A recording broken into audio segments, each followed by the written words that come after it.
जे सावकार लुटमारी करत होते त्यांच्या विरोधात त्यांच्यावर जे होणारे अन्यायाचे गरिबांवर होणारे अन्याय तोच नाना लुटणाऱ्याला लुटत होता आणि गरिबांना वाटत होता. पण त्याचा इतिहास आजही पेठमध्ये आहे. जे आदिवासी संग्राम लोक म्हणायचे इंग्रज म्हणायचे दरोडेखोर, इंग्रज म्हणायचे दरोडेखोर आणि गरीब म्हणायचे देव. असा तो होता ज्याने इंग्रजांच्या अन्यायाविरुद्ध या सावकारांच्या अन्यायाविरुद्ध ज्याने हा संग्राम हा लढा उचलला. त्याचं नाव होतं नाशिकचा पेठचा नाना फरारी. तर सुरुवात करतोय त्या नाटकाला नाना फरारी.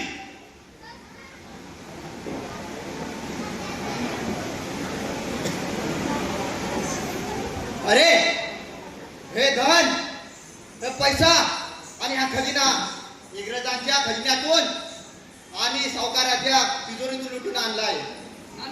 हा जो खजिना आणलेला आहे हा ठेवायचा कुठं? अरे आपण दुसऱ्याला लुटायचं, ज्या लुटणाऱ्याला लुटायचं आणि गरीबाला वाटायचं. हो नाना, आपण हा खजिना गरिबांना देऊ. हो, आणि अरे किती दिवस ते अत्याचार सहन करतील, किती दिवस त्यांच्यावर अत्याचार चालू राहील. अरे हा पैसा आपण त्यांना देऊ. चल.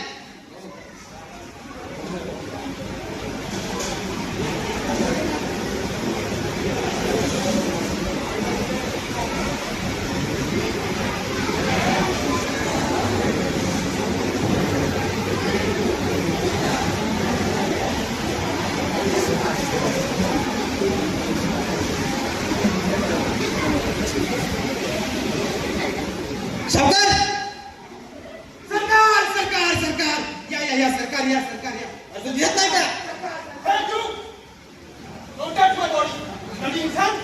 सॉरी सरकार. अहो दरोगाजी तुम्ही मला सगळ्याच्या आधी सरकार आले असं. अरे टॅक्स कुठं आहे? टॅक्स अहो सरकार त्याचाच हिशोब लावतोय ना मी. त्याचाच हिशोब लावतोय. अरे कधी हिशोब लावणार तू मूर्ख? एक महिना झाला, एक महिन्यापासून टॅक्स नाही भरेल तुम्ही. दरोगाजी तुम्हाला सांगतो ना मी 2-3 जण राहिले फक्त त्यांचा टॅक्स जमा करायचा बाकी राहिलाय. 2-3 जण? अरे 2-3 जण राहतील ते अख्खे खात राहणार. मग परवा राज्य काय चाललंय तुझ्या इथं? You bloody nonsense. दरोगा सगळ्याला नाहीतर आम्ही याला जेलमध्ये बंद करू. या राईट ब्रो. ए बाबा सरकार काही नको ना नोकरीवरून काढून टाकलं.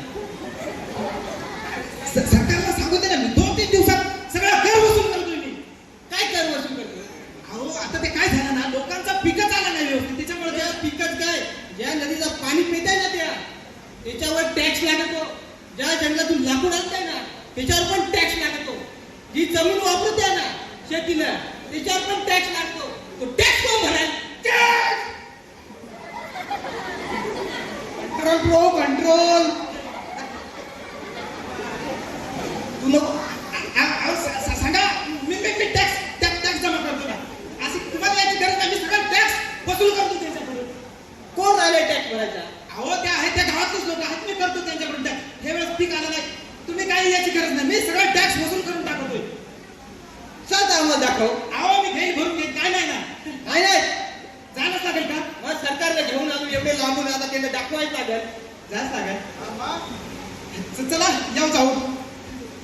माझी नोकरी जाते का काय?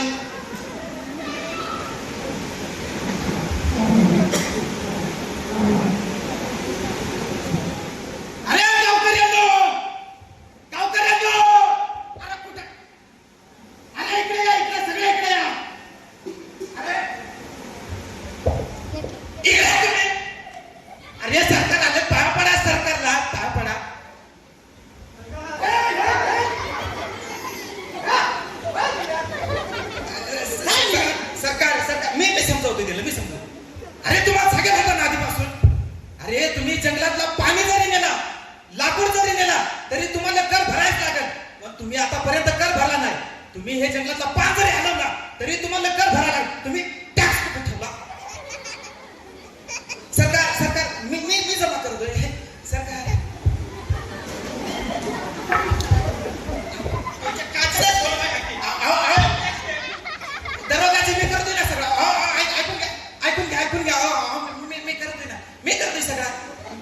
अरे तुम्हाला टॅक्स भरायला लावला होता मी आधीच. काय झालं काय? टॅक्स किती होता ना? सरकार या वर्षी पिकच आलं नाही. अरे पीक आला नाही मग मी काय करू? हा? अरे तुम्हाला कर भरावाच लागत. नाहीतर तुमच्या आम्ही सगळ्या जमिनी जप्त करून टाकू. मला पीक आला नाही.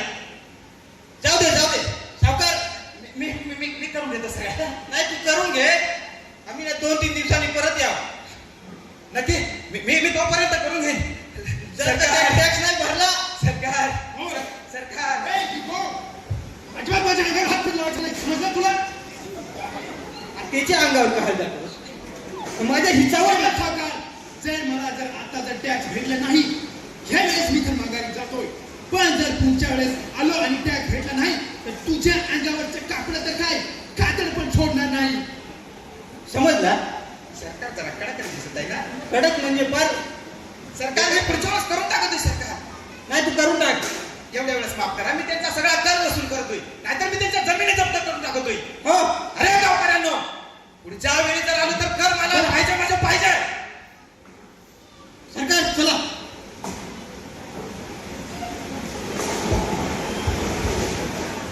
काय रे भाऊ, ही जनसंख्या सगळं आपलं असून तरी आपल्यावर अत्याचार होत आहे रे.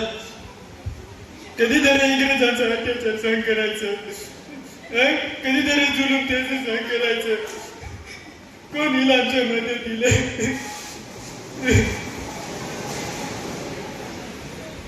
अरे तुम्ही कसली काळजी करू नका. जोपर्यंत नाना आहे तोपर्यंत तुमची पोटाची खडकी सुद्धा भरेल आणि तुमचा टॅक्स सुद्धा.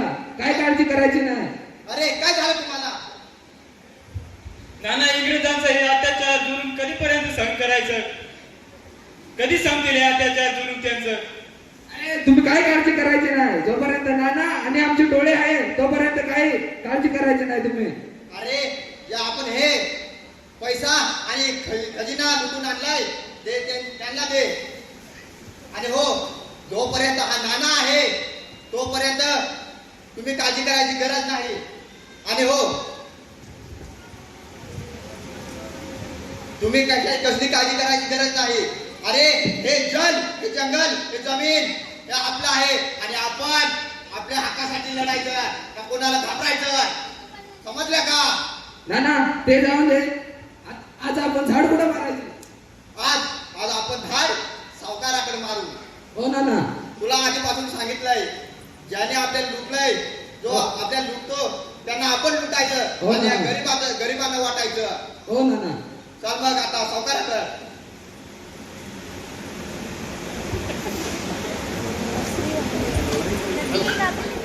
बर्बाद झालो बर्बाद झालो बर्बाद झालो.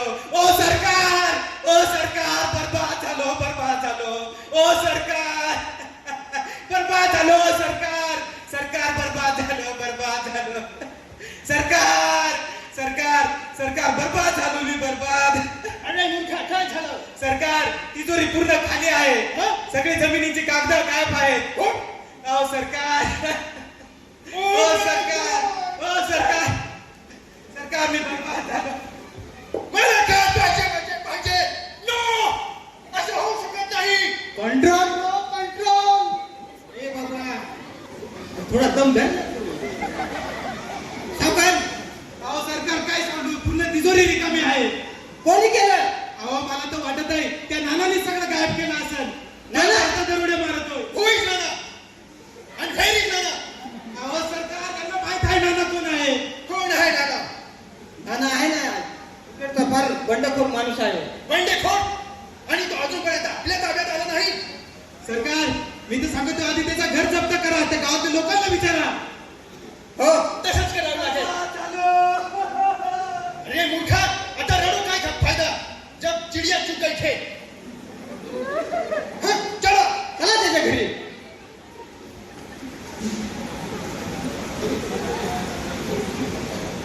कुठे आहे ते गावकरी? गावकरी अरे हे जवळ बोलवा.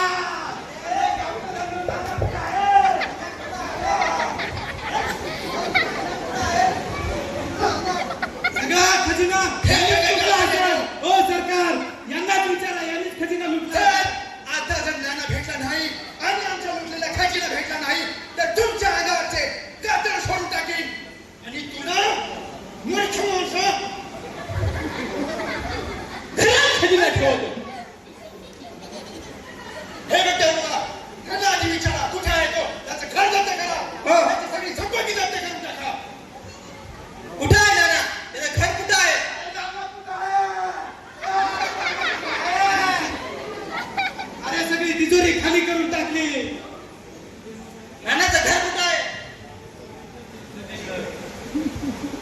सरकार लवकरात लवकर त्याच्यावर काहीतरी कारवाई करा सरकार.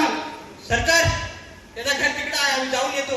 हे बघा, त्याचं घर पण जप्त करा आणि घरात असलेली सगळी संपत्ती पण जप्त करा. जे हुजूर. हे मूर्ख फूल, लावलं रे तू. don't touch my body. You understand?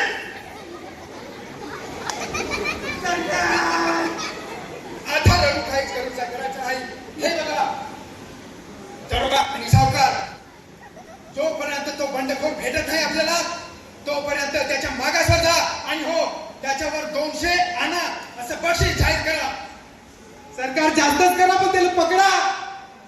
ठीक आहे, त्याच्यात माझाही जरा ठिसा होता. चालेल. तर चला, तुम्ही मागासवर तिथं आणि सावकार त्या गावकऱ्यांना परत एकदा काठी देऊन टाक. हो सरकार. ठीक आहे, चला. चला सरकार. एवढे वेळेस तर वाचलोय पण माझाही खजिना लुटला. नाना.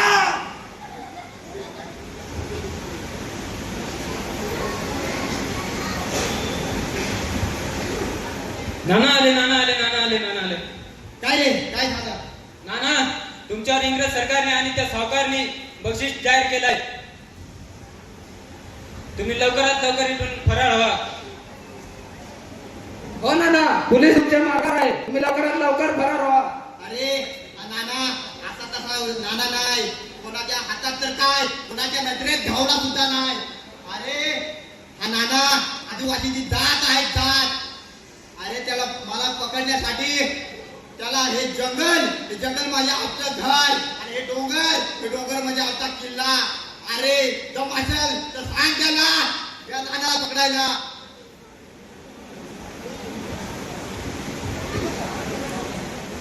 आणि असं करता करता इंग्रजांच्या हातामध्ये जसा नाना फरार झाला, तो जाऊन त्र्यंबकच्या जंगलामध्ये जसा बसला तरीही सुद्धा तो त्यांच्या हाती लागला नाही. आणि काही दिवसांनी नाना शेवटी अखेरीस पोलिसांच्या ताब्यामध्ये लागला.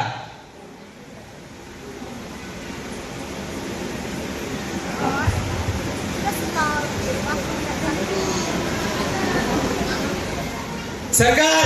ओ सरकार. सरकार खरं तर याला फाशीची शिक्षा या गावकऱ्यांसमोर द्या. सारखा सांगायचा, लुटणाऱ्याला लुटायचं आणि गरीबात वाटायचा. दाखवा गरीबांना काय होतं ते. अरे गावकऱ्यांनो, या इकडं. नाना, तुला काय वाटलं? हा, ठीक आहे, सरकारशी बंडखोरी करून तू जिवंत राहशील? हा? अरे हे बघ, जो त्याची बंडखोरी करतो त्याला आम्ही असंच शिक्षा देतो आणि तुला पण आम्ही मृत्यूदंड देणार. अरे पेटचा नाना म्हणतात. अरे 15 वर्ष माझ्या मागे धावलात तरी तुझ्या हाती नाही लागलो आणि आता तू सांगतो. ठीक आहे, जास्तच बोलतोय, ह्याला फासावरती लटकवा. अरे हा एक आज नाना गेला ना, उद्या दुसरा नाना उभा राहील. अरे आदिवासीच्या रक्तात हा नाना अजूनपर्यंत जिवंत राहील. अरे हा आदिवासीची जात आहे. You bloody fool!